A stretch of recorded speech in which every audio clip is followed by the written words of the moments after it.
So there's a new food hack that's sweeping the internet right now, and it's called the tortilla trend. Basically, it's a way to layer ingredients inside a tortilla. And we thought we would come up with 3 easy keto variations of this recipe. 1 sweet, 1 savory, and 1 vegetarian. And if you're new here, my name is Sarah, and this is my twin sister Emily, and we've lost over 160 pounds following a ketogenic lifestyle. We use this channel to show you guys that you can have fun while living a ketogenic life. All right, so let's get started. We have a lot of cooking to do. For simplicity's sake, I'm going to be calling these Tortilla Pockets because there is really no name for them, so I'm naming them right now. For our first keto tortilla pocket, we're going to be making a Philly cheesesteak inspired tortilla pocket. So our ingredients are, I'm using this grass-fed top sirloin steak. I get this from ButcherBox, which is a monthly meat subscription where they send you meat every month, and it's really good. Sliced provolone, garlic. We have 2 disproportionately sized green peppers, one that is like 3 times the size of the other. We have an onion, and we have some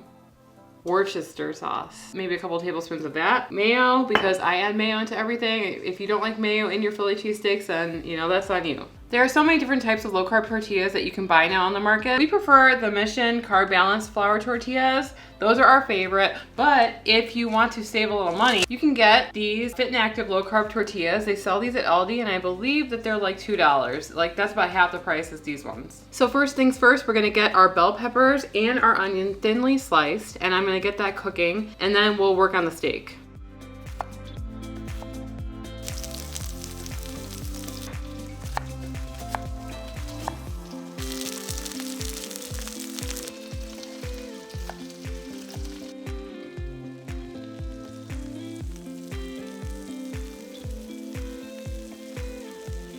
So we're constantly learning in the kitchen. We're not experienced chefs, but we like to bring you guys like tips and tricks and maybe even products to help you guys learn in the kitchen. And this is actually one of the things that I have gotten for Christmas this year and I absolutely love from Sarah. Sarah bought me one this year. It's called a bench scraper, and it just makes picking up stuff in the kitchen so much easier. This is the trash from what I was just cooking, and it just simple. I don't know if you guys have seen this before, but it's new to me, so I thought we would share it. We have a link to this one in the description. This one is made by Rachel Ray, and she actually taught me another trick in the kitchen many years ago that I still use today, and that is to have a garbage bowl. It's basically for scraps and garbage, and it seems like it's like duh, of course you would use one, but I wasn't using one until I learned this trick, and it makes it so much easier in the kitchen to just throw all your scraps and your garbage into the bowl and get rid of it at once.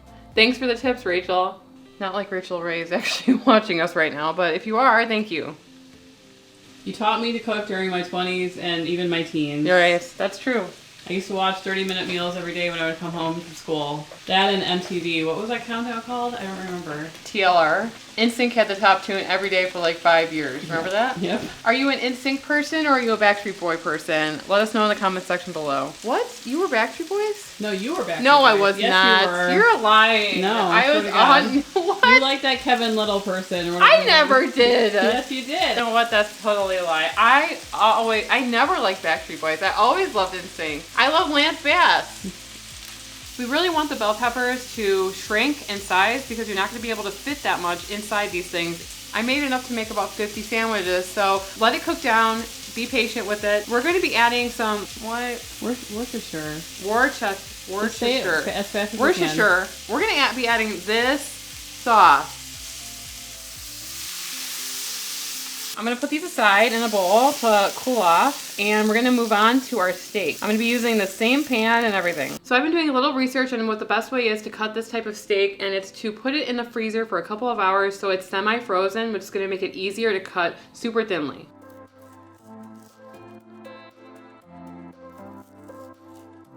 I put some olive oil in the same pan on medium-high heat, and we're just gonna fry these up until they're brown. It should not take long at all, maybe a couple minutes. I'm also going to put some salt and some pepper and some garlic powder on them. That's it.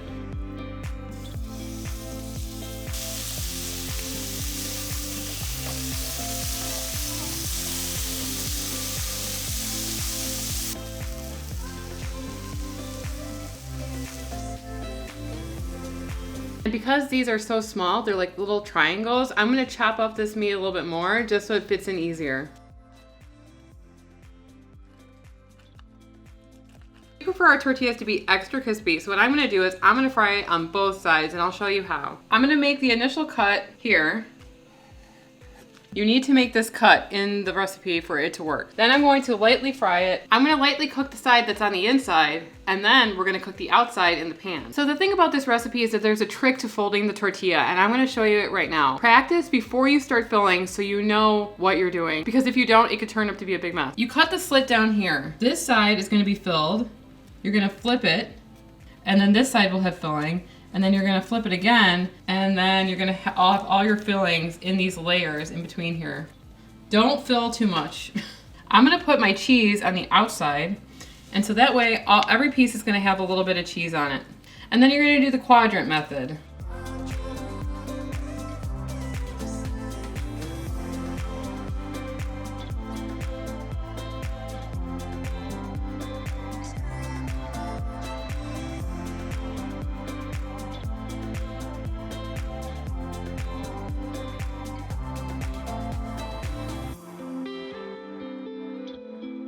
The only reason why you're doing this is to brown the tortilla and cook the cheese on the inside. All right, so here's the finished product. I can't wait to try it. I don't know where to start. Okay. Delicious. You can taste everything. Everything's evenly distributed. And it's a pretty innovative way to have a tortilla. It's very like portable. Anyway, it's really good. Up next, Sarah has a great and flavorful vegetarian option. So our next tortilla pocket is actually based on a little place called the Bearded Heart Cafe, which is in Door County, Wisconsin. We always go up there on vacation during the summer, and they have this delicious goat cheese pesto toast that they have there. So we're gonna take those same ingredients and make a tortilla pocket just like that. So in order to make this pocket, you're going to need goat cheese. I actually found this on Amazon Fresh. We'll link it in the description below. I'm gonna be using Japanese mayo. It's more of a vinegary type of flavor than your normal mayo, and I'm running out, it seems like, but you can buy this on Amazon too.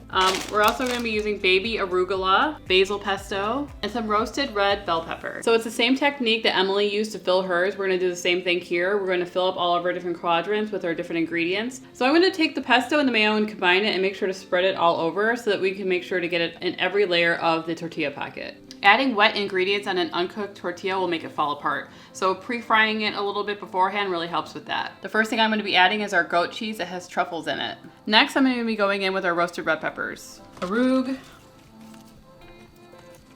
and more goat cheese. Oh yeah. It's all right if some of it is not in the right quadrant.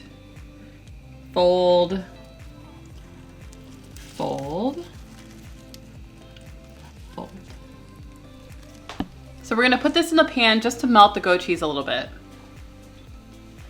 And to brown the other side of the tortilla. So here we have our goat cheese pesto tortilla pocket. I think it looks absolutely delicious and I can't wait to try it. Now the original recipe did come with like a reduced balsamic glaze on top of it, but balsamic vinegar is pretty high in carbs. So if you're feeling indulgent, why not sprinkle some on top?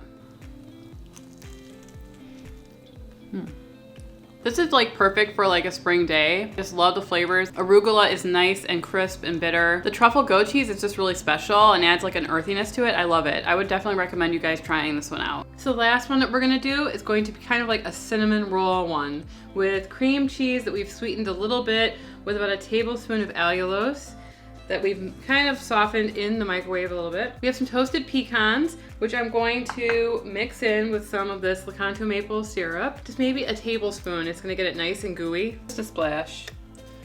It's not very thick, so I'm just gonna mix that in. I'm just gonna evenly layer this apart. I'm not gonna fill it with quadrants just because I want there to be 4 layers of equal gooiness and yumminess. So here we have our cream cheese spread. It has the allulose in it. Yeah, you want to be generous with it. Next on top of that, we're going to go in with our Flavor God buttery cinnamon roll seasoning. That's going to give it this cinnamon roll flavor, I think. You can link this in the description below. It's a light coating. And then in with your pecans. Oh, I know this is going to taste good. We've actually done something similar on our channel before. Fold her once, fold her twice, and then here we are. Unit complete. We're going to put it in a little butter. Ooh, looks good.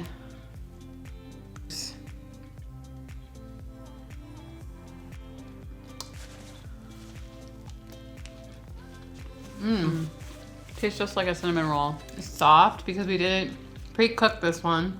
If I know, it's soft, right? Oh yeah, it's really good. It's not too sweet because we used allulose. We just used a little bit. And I just love that you can just put so many different combinations of it. If you guys have any other ideas for combinations, let us know in the comments section. And make sure to hit that like button if you guys like this video because it helps us with the algorithm and we really appreciate it. And if you guys want to see other videos where we try out viral keto hacks, you can click on one of the videos on the screen and we'll see you over there. Anyway, I'm Sarah. I'm Emily. And we are the Keto Twins, signing out.